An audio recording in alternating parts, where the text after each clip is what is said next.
Perkenalkan, saya Grasio Kurum Tarigan. Saya di sini ingin menjelaskan potensi daya saing logistik di Indonesia serta partisipasi pemerintah dalam mewujudkan hal tersebut. Nah, daya saing logistik di Indonesia mengalami sejumlah tantangan dan perkembangan yang signifikan. Berikut adalah faktor yang mempengaruhi daya saing logistik di Indonesia, yaitu seperti infrastruktur, regulasi dan birokrasi, teknologi yang kurang mendukung, kapasitas sumber daya manusia, geografi sebagai negara kepulauan yang memiliki tantangan dalam hal distribusi barang antar pulau. Nah, pemerintah Indonesia itu terus berupaya untuk mengatasi tantangan ini melalui berbagai program dan inisiatif, termasuk proyek strategis nasional yang bertujuan untuk memperbaiki infrastruktur dan meningkatkan konektivitas antar wilayah. Dengan upaya berkelanjutan, daya saing logistik Indonesia diharapkan akan semakin meningkat. Potensi daya saing logistik Indonesia sendiri itu cukup besar mengingat posisinya yang strategis di Asia Tenggara dan sebagai negara kepulauan terbesar di dunia.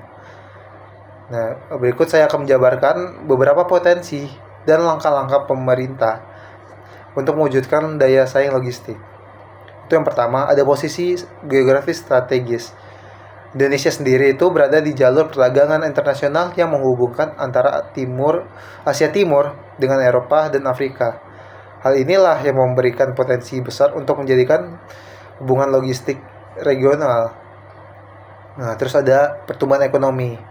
Pertumbuhan ekonomi yang stabil dan populasi yang besar menciptakan permintaan yang kuat untuk layanan logistik domestik dan internasional. Ketiga, ada digitalisasi dan teknologi. Adopsi teknologi baru seperti Internet of Things, Big Data, dan blockchain dapat meningkatkan efisiensi operasional dan transparansi dalam rantai pasok. Lalu ada di sektor maritim. Sebagai negara kepulauan, Indonesia memiliki potensi besar dalam sektor logistik maritim. Pengembangan pelabuhan dan layanan transportasi laut yang efisien dapat meningkatkan daya saing logistik. Dengan potensi besar yang dimiliki serta dukungan partisipasi aktif dari pemerintah, daya saing logistik di Indonesia dapat berpotensi untuk terus meningkat dan menjadi salah satu yang terkemuka di kawasan Asia Tenggara. Pada tahun 2003, Menteri Perhubungan mendukung logistik Indonesia untuk lebih maju dengan digitalisasi layanan kepelabuhan guna mendorong daya saing logistik di Indonesia. Nah, Menhub sendiri mengatakan daya saing logistik dan kegiatan ekspor menjadi salah satu ukuran dari pertumbuhan ekonomi nasional. Untuk itu, Menhub meminta kepada perusahaan-perusahaan pelabuhan untuk terus mengoptimalkan kegiatan ekspor dan impor logistik di pelabuhan-pelabuhan yang dikelolanya agar daya saing logistik nasional semakin meningkat.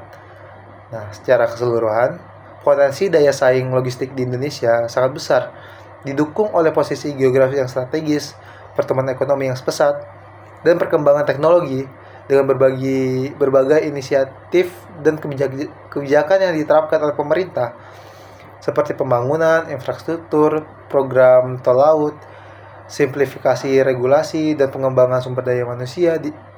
Indonesia berada di jalur yang tepat untuk memperkuat daya saing logistiknya. Nah, melalui kolaborasi antara sektor publik dan swasta serta peningkatan kualitas layanan logistik, Indonesia dapat mewujudkan visi sebagai hub logistik yang efisien dan kompetitif di kawasan Asia Tenggara. Upaya berkelanjutan ini akan memainkan peran penting dalam mendorong pertumbuhan ekonomi nasional dan meningkatkan kesejahteraan masyarakat secara keseluruhan. Sekian dari saya, terima kasih.